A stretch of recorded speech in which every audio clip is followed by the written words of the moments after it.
জাহাঙ্গীরনগর বিশ্ববিদ্যালয়ের কেন্দ্রীয় ছাত্র সংসদ জাকসু ও হল সংসদ নির্বাচনের ভোট গণনা শুরু হয়েছে।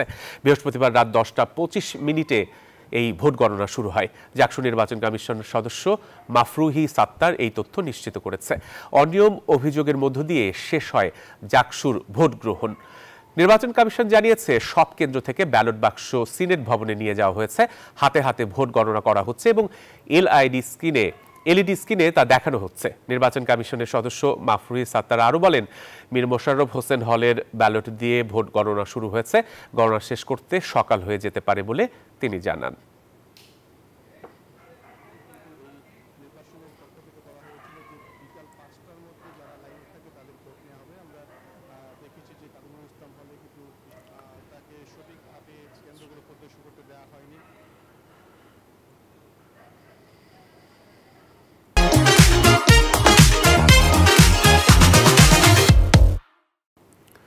জাকসু নির্বাচনে আরো খবর জানাতে এখন ক্যাম্পাস থেকে আমাদের সঙ্গে যুক্ত হচ্ছেন মাসুদ সুমন।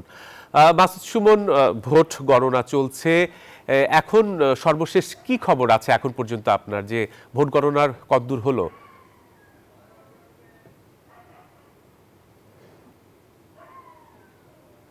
ধন্যবাদ আপনাকে। ভোট গণনা যেমনটা বলছিলেন 10:30 থেকে শুরু হয়েছে, এখনও ভোট গণনার প্রক্রিয়াটি চলছে। আমি যদি আপনাদের দেখাই, সেই জায়গা থেকে আপনারা যেমনটি বলছিলেন, পুরো প্রক্রিয়াটা কিন্তু হাতে হবে এবং সব কিছু মিলিয়ে আপনারা জানেন 21টি কেন্দ্রে ভোট গ্রহণ হয়েছে এবং 21টি ব্যালট বাক্স এবং হল সংসদ এবং কেন্দ্রীয় সংসদ সব প্রার্থীদের প্রায় 40টি করে প্রতীকে ভোট দিয়েছেন ভোটাররা। সব মিলিয়ে এখন পর্যন্ত একটি ব্যালট গণনা শেষ হয়েছে এবং দ্বিতীয় ব্যালটের বাক্সের গণনা চলছে, এমনটি আমরা দেখছি। তবে আমরা যদি সার্বিক অবস্থা দেখি এবং গণনার সেই চলমান প্রক্রিয়াটি যেভাবে চলছে, সেভাবে চলতে গেলে আগামীকাল অন্তত আজ সকাল কিংবা ঠিক দুপুর পর্যন্ত সময় লেগে যাবে, এমনটি ধারণা করছে সবাই।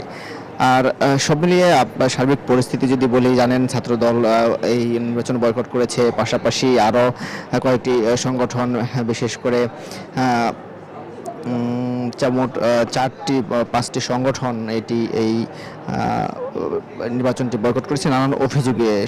স্বতন্ত্র অঙ্গীকার পরিষদ, ছাত্রদল সমর্থিত সংসপ্তক পরিষদ সহ সব কিছু মিলিয়ে তারা ঠিক সন্ধ্যা 8টার পর ছাত্রদল একটি মিছিল বের করেন, প্রতিবাদ মিছিল, এবং মিছিলে তারা বিভিন্ন ধরনের যুক্তি তুলে ধরেন এবং এই ভোটের অনিয়ম তুলে ধরে এবং এটি বাতিল করে নতুন নির্বাচন কমিশন গঠন করে আবার নির্বাচনের দাবি জানান। পাশাপাশি এই ফলাফল প্রক্রিয়াটি চলমান রয়েছে, এর ফলাফলের অপেক্ষা করছেন যারা এখানে প্রতিদ্বন্দ্বিতা করেছেন এবং সাধারণ শিক্ষার্থীরা যারা তারা ভোট দিয়েছেন, দীর্ঘ 30 বছর পর যারা ভোট দিয়েছেন, প্রত্যাশা করছেন তাদের পছন্দর সেই নেতৃত্বটি বিজয়ী হয়ে আসবেন এবং সারা বিশ্ববিদ্যালয়ের যে শিক্ষার্থীরা রয়েছেন তাদের অধিকার আদায়ে তারা কথা বলবেন, বিভিন্ন বিষয়গুলো সমাধানের চেষ্টা করবেন, তাদের হয়ে প্রতিনিধি হয়ে প্রশাসন বা বিশ্ববিদ্যালয়ের বা রাষ্ট্রীয় পর্যায়ে তারা সেগুলো তুলে ধরবেন বা সেগুলো নিয়ে তারা অধিকার আদায়ের চেষ্টাটি করবেন।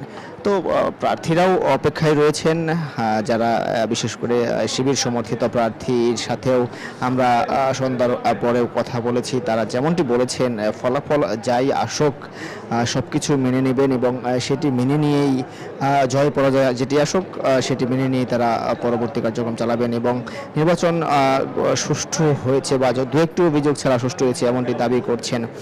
আর শিক্ষার্থীদের ক্ষেত্রে যেমনটি সারা দিন দেখেছি, এখনও তারা অপেক্ষা করছেন তাদের যে বহুল প্রতীক্ষিত, অর্থাৎ সেই বিশ্ববিদ্যালয়ে 54 বছর বয়সে 7বার মাত্র এই সংসদ জাকসু নির্বাচনটি হয়েছে, সেই জায়গা থেকে 1992 সালের পর এই প্রথম এই নির্বাচন তারা ভোট প্রয়োগ করেছেন এবং তারা যেমনটি বলছিলেন আওয়ামী ১.৫ দশকের শাসনে ভোট ব্যবস্থা একদম ভেঙে পড়েছিল এবং সেই জায়গায় দাঁড়িয়ে সারা দেশের মানুষ কিন্তু এই নির্বাচনের প্রক্রিয়াটিকে, নির্বাচনকে বা ভোট দেয়াকে তারা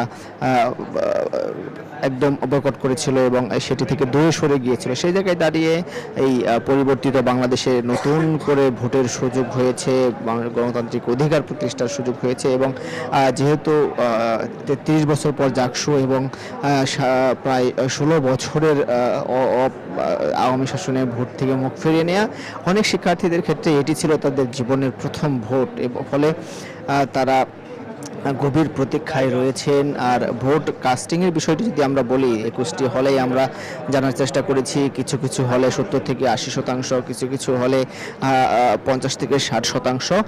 ফলে এভারেজে যদি আমরা বিষয় একদম বলি তাহলে দেখা যাচ্ছে প্রায় ৭০ থেকে ৬৫ থেকে ৭৫% ভোট এই জাকসু নির্বাচনে কাস্ট হয়েছে, এমনটি আমরা ধারণা করছি। তবে সম্পূর্ণ ফলাফলটি পেতে বা এই বিজয়ী এবং এই কত শতাংশ ভোট পড়েছে সেটি পেতে আমাদের আরও বেশ কয়েক ঘন্টা অপেক্ষা করতে হবে। এই ছিল আমার কাছে সর্বশেষ। জোহর, মাসুদ, আপনাকে ধন্যবাদ।